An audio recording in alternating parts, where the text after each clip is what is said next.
اعوذ باللہ من الشیطان الرجیم بسم اللہ الرحمن الرحیم۔ عزیز طلباء کرام، السلام علیکم ورحمۃ اللہ وبرکاتہ۔ ہمارا آج کا لیکچر انتہائی اہمیت کا حامل ہے، اور وہ نہ صرف امتحانی ضروریات بلکہ ہماری معاشرتی زندگی کے لیے بھی بہت اہمیت رکھتے ہیں۔ جیسے کہ آپ کو اسکرین پر نظر آ رہا ہوگا کہ ہمارے آج کا ٹاپک ہے discipline and respect for the law. جی ہاں، نظم و ضبط اور قانون کا احترام۔ عزیز طلباء کرام، ڈسپلن یعنی نظم و ضبط کیا ہے؟ نظم و ضبط سے مراد دراصل قاعدوں کے مطابق چلنا اور کام کرنا ہے۔ یعنی ہم کہہ سکتے ہیں کہ discipline means following the rules and working in accordance with them. دیکھیے عزیز طلباء کرام، اللہ تعالیٰ کے بنائے ہوئے قوانین انسانی فطرت کے عین مطابق ہے، لہٰذا ان پر اگر ہم مکمل طور پر عمل پیرا ہوں گے تو ہی امن و سکون اور ایک خوشحال زندگی حاصل کی جا سکتی ہے۔ ہمارا ایمان ہے کہ اللہ تعالیٰ ہی تمام مخلوقات کا واحد اور اکیلا خالق ہے۔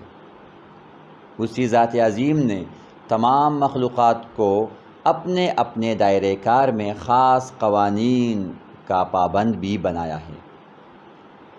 اسی طرح معاشرے میں انسانوں کی فلاح و بہبود اور بہتری کے لیے وقتاً فوقتاً احکامات نازل فرمائے، جنہیں قوانین کہتے ہیں، اور دراصل یہی قوانین ہے جو ڈسپلن یعنی نظم و ضبط کا مظہر ہے۔ قانون کیا ہے؟ اس کی تعریف یوں کی جا سکتی ہے کہ those orders which implemented by the governments for the welfare of human society to secure the rights of the individuals and to establish peace are called law۔ اب تیسرا سوال یہ بنتا ہے کہ قانون کے احترام سے کیا مراد ہے؟ تو قانون کے احترام سے مراد یہ ہے کہ ہر فرد انفرادی طور پر اور معاشرہ مجموعی لحاظ سے ان قوانین پر عمل پیرا ہو اور ان کے مطابق کام کرے اور ان کے مطابق اپنے اختیارات کو استعمال کرے، تو یہ قانون کا احترام ہوگا۔ یعنی ہم کہہ سکتے ہیں کہ respecting the law means abiding by the laws in the society which no bias towards the poor and the rich or the superior and the inferior۔ تو اس کو قانون کا احترام کہا جائے گا۔ یاد رہے کہ قانون کو نافذ کرنے میں امیر غریب یا اعلیٰ اور ادنیٰ کا فرق نہیں رکھنا چاہیے، کیونکہ قانون سب کے لیے ایک اور سب اس کے سامنے برابر ہوتے ہیں۔ عزیز طلباء کرام، اگر ہم اپنے ارد گرد موجود چیزوں کا بغور مشاہدہ کریں تو نہایت آسانی کے ساتھ اس نتیجے پر پہنچ سکتے ہیں کہ نظم و ضبط اور قانون کے احترام کی اہمیت سب سے بڑھ کر اور سب سے زیادہ ہے۔ تمام کائنات اور اس کائنات میں موجود ہر چیز نظم و ضبط اور قانون کے احترام کی اہمیت واضح کرتی ہے۔ مثال کے طور پر موسموں کی تبدیلی، دن اور رات کا اپنے اپنے مقررہ اوقات پر آنا جانا، اسی طریقے سے جو ہمارے روزمرہ کے روٹین کے کام ہے، امور ہے، ان کی انجام دہی کے لیے بھی اپنے اپنے اوقات مقرر ہوتے ہیں، اور یہی مقررہ اوقات میں ان کاموں کا کرنا ہی نظم و ضبط کی اہمیت ہے۔ قرآن کریم میں اللہ تعالیٰ کا ارشاد ہے، الشمس والقمر بحسبان، یعنی سورج اور چاند ایک حساب مقرر سے چل رہے ہیں۔ اسی طرح سورہ یاسین میں ارشاد ربانی کا مفہوم ہے، نہ تو سورج ہی سے ہو سکتا ہے کہ چاند کو جا پکڑے، اور نہ رات ہی دن سے پہلے آ سکتی ہے، یہ سب اپنے اپنے دائرے میں تیر رہے ہیں۔ عزیز طلباء کرام، اس کے علاوہ ہماری روزمرہ زندگی میں ٹریفک کے قوانین کو بھی بہت اہمیت حاصل ہے، اور ٹریفک کے ان قوانین سے ہم نظم و ضبط یعنی ڈسپلن اور قانون یعنی لاز کے احترام کی اہمیت کو واضح کر سکتے ہیں۔ ان قوانین کے احترام کی اہمیت یہ ہے کہ خدا نخواستہ اس پر عمل پیرا نہ ہونے سے حادثات کے شکار ہو سکتے ہیں۔ اسی طرح ہم اگر ایک طالب علم یعنی اگر آپ اپنی مثال لیں تو اس سے بھی آپ کو نظم و ضبط اور قانون کے احترام کی اہمیت بہت آسانی سے واضح ہو سکتی ہے۔ جیسے کہ سکولز اپنے مقررہ اوقات پر شروع ہوتے ہیں، پھر تمام اسباق کے لیے اپنے اپنے اوقات مقرر ہوتے ہیں۔ اسی طرح چھٹی بھی اپنے مقررہ وقت پر ہو جاتی ہے۔ اس کے علاوہ امتحانات اور ٹیسٹ وغیرہ کے بھی اپنے اپنے اوقات مقرر ہوتے ہیں، اور اسی متعین کردہ اوقات ہی میں تیاری کرنی ہوتی ہے۔ اگر کوئی ان باتوں کا خیال نہ رکھے تو پھر وہ طلباء بمشکل کامیابی سے ہمکنار ہو سکتے ہیں۔ اسی طرح حکمران اگر اللہ کے نازل کردہ احکامات اور قوانین پر عمل کرے اور کروائے تو ہی سرخرو ہو سکتے ہیں، جبکہ مخالفت کی صورت میں دنیا اور آخرت کی رسوائی اور ذلت ان کا مقدر قرار پاتی ہے۔ جیسا کہ اللہ تعالیٰ فرماتے ہیں، وَمَن لَّمْ يَحْكُم بِمَا أَنزَلَ اللَّهُ فَأُولَٰئِكَ هُمُ الْكَافِرُونَ، اور جو اللہ کے نازل کردہ قانون کے مطابق فیصلہ نہ کرے تو وہی لوگ کافر ہے۔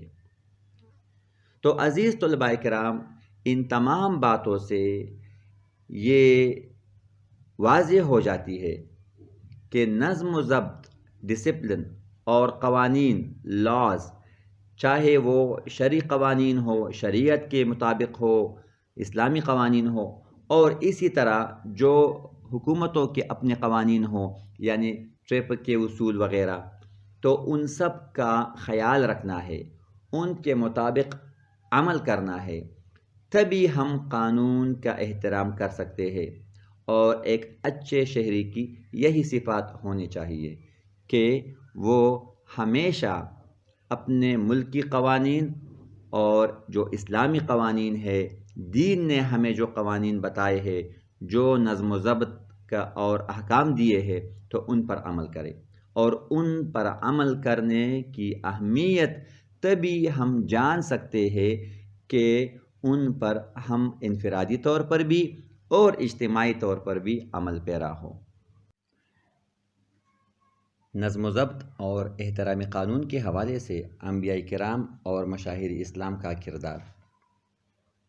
عزیز طلباء، اسلام کی نظر میں ہر شخص قانون کے سامنے جواب دہ ہے۔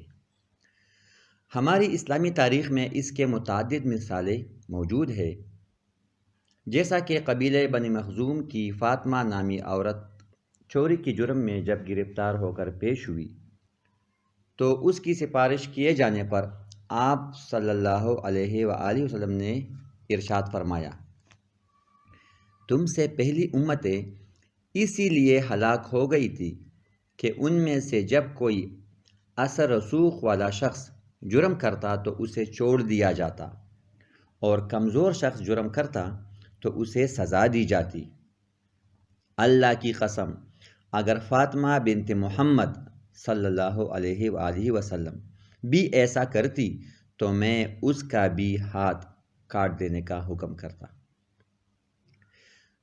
عزیز طلباء، دوسرا واقعہ کچھ یوں ہے کہ ایک مرتبہ حضرت عمر فاروق یعنی خلیفہ دوم لوگوں سے خطاب فرما رہے تھے کہ اچانک مجمع میں سے ایک شخص اٹھا اور اس نے کہا، اے امیر المؤمنین، آپ نے جو کرتا پہن رکھا ہے وہ کیسے بن گیا، جبکہ برابر یعنی مساوی تقسیم کے مطابق ہر شخص کو اتنا کپڑا ملا ہے کہ اس سے پورا کرتا نہیں بنتا۔ حضرت عمر فاروق نے فرمایا، تم درست کہتے ہو، لیکن میرے بیٹے کے حصے میں جو کپڑا آیا اس نے اپنا حصہ مجھے دے دیا، اس طرح میرا اور میرے بیٹے کا حصہ ملا کر یہ کرتا بن گیا۔ خلیفہ وقت کی اس وضاحت سے وہ شخص مطمئن ہو کر بیٹھ گیا۔ تو آپ نے دیکھ لیا کہ ہمارے اسلامی تاریخ ایسی مثالوں سے بھری پڑی ہے۔ اسی طرح کا ایک اور واقعہ بھی سن لیجئے کہ ایک مرتبہ خلیفہ چہارم یعنی حضرت علی کرم اللہ وجہہ کی زرہ گم ہو گئی تھی اور وہ ایک یہودی سے ملی، مگر مسئلہ تب پیدا ہوا کہ وہ یہودی اسے دینے کے لیے تیار نہیں تھا۔ خلیفہ وقت نے مقدمہ قاضی کی عدالت میں اٹھا دیا۔ آپ کے حق میں گواہی دینے والوں میں آپ کا اپنا بیٹا اور ایک غلام شامل تھا، لیکن قریبی تعلق کی بنیاد پر قاضی وقت نے ان دونوں کی گواہی قبول نہیں کی اور اس طرح فیصلہ یہودی کے حق میں ہوا۔ حضرت علی کرم اللہ وجہہ نے امیر المؤمنین ہوتے ہوئے بھی اس فیصلے کو بصد خوشی تسلیم کیا اور کسی قسم کی شکایت نہیں کی۔ اسے دیکھ کر یہودی اتنا زیادہ متاثر ہوا کہ وہ فوراً ایمان لے آیا۔ تو طلباء کرام، نظم و ضبط اور قانون کے احترام کے حوالے سے یہ تین واقعات ہمارے لیے راستے کی روشن مثال ہے۔ آئیے اب ہم یہ جاننے کی کوشش کرتے ہیں کہ نظم و ضبط اور احترام قانون کے فوائد و ثمرات کیا ہے۔ تو یقیناً اگر ہم اس پر غور کریں تو بے شمار فوائد اور ثمرات ہمیں معلوم ہوں گے، جن میں سے چند ایک درج ذیل ہے۔ نظم و ضبط اور قانون کی پابندی سے معاشرے میں استحکام اور استقلال آتا ہے۔ جن معاشروں میں نظم و ضبط اور قانون کا احترام نہیں کیا جاتا، وہاں پر افراد ہمیشہ احساس کمتری اور بے چینی کا شکار رہتے ہیں۔ نظم و ضبط اور احترام قانون پر عمل درآمد کرنے والے معاشرے ہمیشہ وہاں کے رہنے والے افراد حوصلہ مند اور پر اعتماد رہتے ہیں۔ نظم و ضبط اور احترام قانون کا ایک اہم فائدہ یہ بھی ہے کہ وہاں کے افراد مطمئن رہتے ہیں کہ انہیں اپنے حقوق مل رہے ہوتے ہیں اور عدل و انصاف کے تقاضے بھی پورے کیے جا رہے ہوتے ہیں۔ نظم و ضبط اور قانون کی پابندی انسانی فلاح کے لیے ہوتی ہے۔ تو یہ فوائد اور ثمرات دیکھنے کے بعد یقیناً آخری سوال یہ اٹھتا ہے کہ اتنے سارے فائدے اور اتنے سارے ثمرات کون حاصل نہیں کرنا چاہے گا؟ تو اس کے لیے ضروری ہے کہ ہم نظم و ضبط اور احترام قانون کی اعلیٰ مثال خود بھی بنیں اور دوسروں کو بھی اس کی تلقین کریں۔ عزیز طلباء کرام، یہ تو آج کا لیکچر تھا نظم و ضبط کے حوالے سے۔ اب دو اہم باتیں۔ پہلی بات یہ کہ گزشتہ لیکچر میں ہم نے آپ کو اورل اسسمنٹ کے کام دیا تھا اور ان میں جن طلباء نے ابھی تک اپنے آڈیوز حفظ ریکارڈنگ نہیں بھجوائی تو کل تک وہ اپنے تمام آڈیوز وہ بھجوا دے، سورہ تکاثر اور آیت الکرسی کو اپنی آواز میں ریکارڈ کر کے بھجوائے۔ جبکہ دوسری اہم بات یہ ہے کہ آج کے لیکچر میں جو سوال جواب ہے وہ سوال جواب آپ اپنے سے نوٹس بناتے ہیں اور یہ سوال جواب بھی لکھنے ضروری ہے۔ تو اگلے لیکچر یعنی اگلے جمعرات تک یہ سوالات آپ لکھیں گے اور اسی واٹس ایپ نمبر پر یہ بھجوائیں گے۔ والسلام علیکم ورحمۃ اللہ وبرکاتہ۔